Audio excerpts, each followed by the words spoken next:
première chose, c'est donc une invitation pour un espace spécifique, c'est la grotte, qui a son architecture, sa particularité. C'est un peu un espace qui se trouve un peu entre deux, on va dire. C'est un lieu qui se trouve à la fois à l'intérieur, à la fois à l'extérieur. Et donc à partir de là, j'ai assez rapidement commencé à imaginer une pièce. Il faut un peu de lumière, il faut un peu de couleur. Donc je suis arrivé donc à la forme du paravent, qui a de base c'est un mobilier amovible et modulable. C'est un mobilier qui permet à la fois de créer une sorte d'intimité dans l'espace, de fabriquer une circulation. J'ai choisi en fait le polycarbonate, des plaques de polycarbonate, parce que par ses caractéristiques, du coup, laisse traverser la lumière. Dans mes pièces, j'essaye toujours d'utiliser des objets et des formes qui soient usagés pour habiller en fait ces plaques qui en soi étaient déjà patinées, qui en soi avaient déjà une surface, qui avaient déjà des cicatrices, des traces du temps. J'ai cherché donc un motif pour les habiller. Il y a ce bruit toujours présent de la rivière, dans le creux de l'enfer, de l'eau, du mouvement. Et donc je suis arrivé au poisson en fait, à la truite arc-en-ciel. Ce qui m'intéressait donc c'est par sa forme fusiforme, aussi par sa couleur.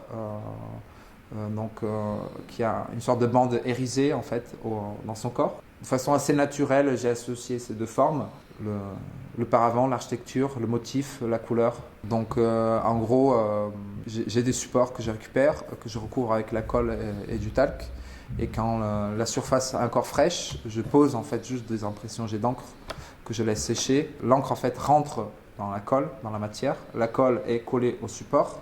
Et ce qui fait qu'en fait ça fabrique une sorte de peau translucide, transparente. Donc pour revenir à l'exposition, donc on traverse le couloir, on voit Pédi au mur, les 4 pédis.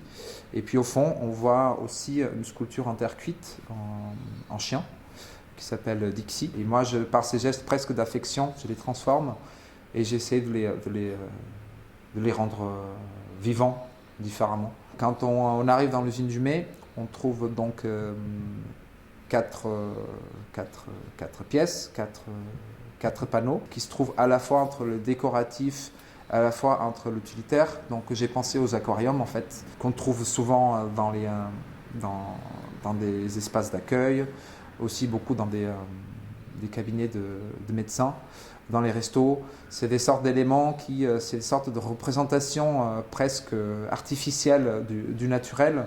C'est un paysage en fait, c'est un panorama. Et du coup, ces aquariums viennent habiter cet espace de l'usine du Mai. C'est un espace qui est aménagé pour être un peu un espace d'accueil, un peu une boutique. C'est pas vraiment, encore une fois, un lieu d'exposition qu'on peut dire classique. Et ces genres d'espace m'intéressent parce que ça m'amène à réfléchir un peu. Que la composition étant la même, la technique archaïque du transfert fait qu'il y a des petits détails en fait dans chaque panneau qui changent en fait, qui diffèrent. Il y a des éléments où la colle, le talc a plus ou moins tenu, du coup le transfert a plus ou moins tenu. Du coup ça fabrique presque comme des sortes de mouvements en fait, quand on regarde l'ensemble, une sorte d'oscillation en fait. J'ai posé des sculptures en forme très végétale que j'appelle cactus. Chacun peut voir un peu ce qu'il veut, en fait, du bambou. On peut voir un peu en vrai ce qu'on veut. L'objet d'origine, c'est des mousses de matelas. J'ai composé comme des sortes de totems, en fait, d'éléments qui permettent au spectateur, en fait, presque de rentrer en fait dans ce diorama. Finalement, c'est tout ça qui lie en fait les expos, les matières et les éléments en fait.